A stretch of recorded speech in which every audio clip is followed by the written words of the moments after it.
I would like to invite up Pat Samolinski forward to share her story about how living a life of stewardship is a great way to discover Jesus.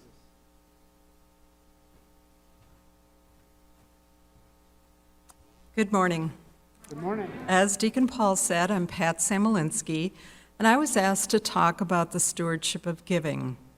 Perhaps you know me from my ministry as lector, as this morning, and communion distributor. I've been a member of St. Mary Parish for over 20 years.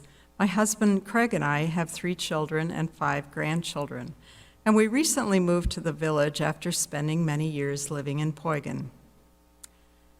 I'd rather be up here telling you a story from the Bible, but I was asked to tell my story, so here it is.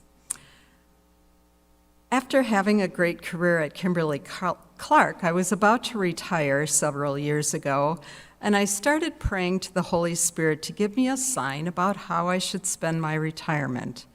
I repeated the words of the servant song over and over. "What do you want of me, Lord? Where do you want me to serve you?" I thought I should have a plan for retirement before I actually retired, but I didn't think I was getting any messages or signs from God. I've heard other people having signs like that, but it just didn't happen for me. So I retired anyway and decided to use the gospel about the talents as inspiration.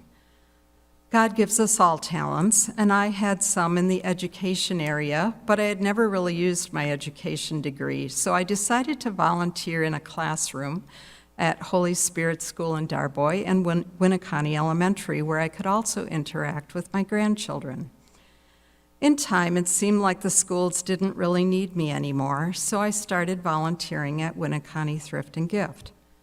The store fit with my mindset of waste not, want not, and their mission fit perfectly with my values of charity, sustainability, and fellowship. As a volunteer, I was not only giving my time, but also was able to turn that time into charity dollars. There are many other parishioners who volunteer in giving time and charity dollars, and I just want to recognize them now. Donna Krieger, Andy Krieger, Tim and Sherry Johnson, Cindy Jensen, Mike and Terry Heller, Joanne Perry, Bonnie Plummer, Judy Washburn, and my husband Craig. Every time there are 5 Saturdays in the month, the Stewardship Committee staffs the store and shares in half the sales. Just in 1 year, volunteers donated over $70,000 to local, national, and worldwide charities. You can see this list posted behind the cashier counter when you shop. Then my role changed from volunteer to manager, and I was able to give even more money to the charities of my choice. For a period of time, I donated my salary to St. Mary's, our sister parish in Irwin, and local Catholic schools. And I continued volunteering as well. In those hours, I supported Winneconne football, Holy Spirit athletics, and the Woodruff Fire Department.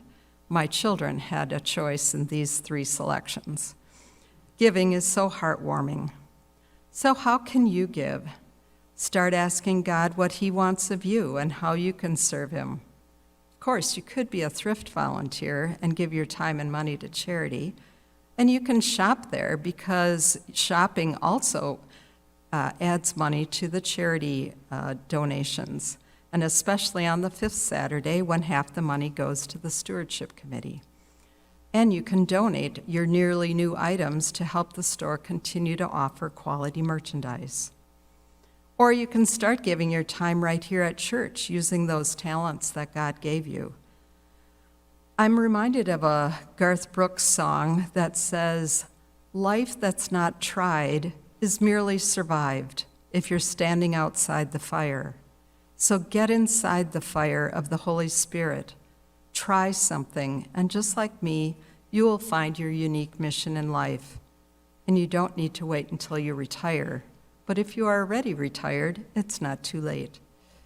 Looking back, I think that God did lead me to the mission at Thrift and continues to provide help and guidance every day, for which I'm so thankful. If I were to list all the God moments that I've experienced there, we would be here all morning. So am I practicing stewardship? I hope so. Am I a disciple? I guess so.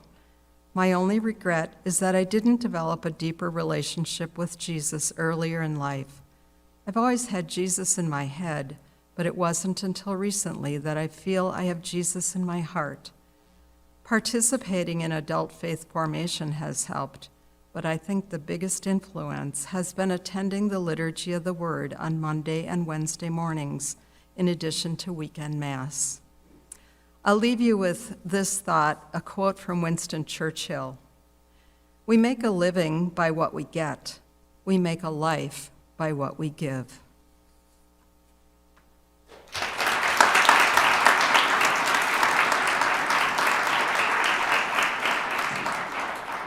Thank you, Pat.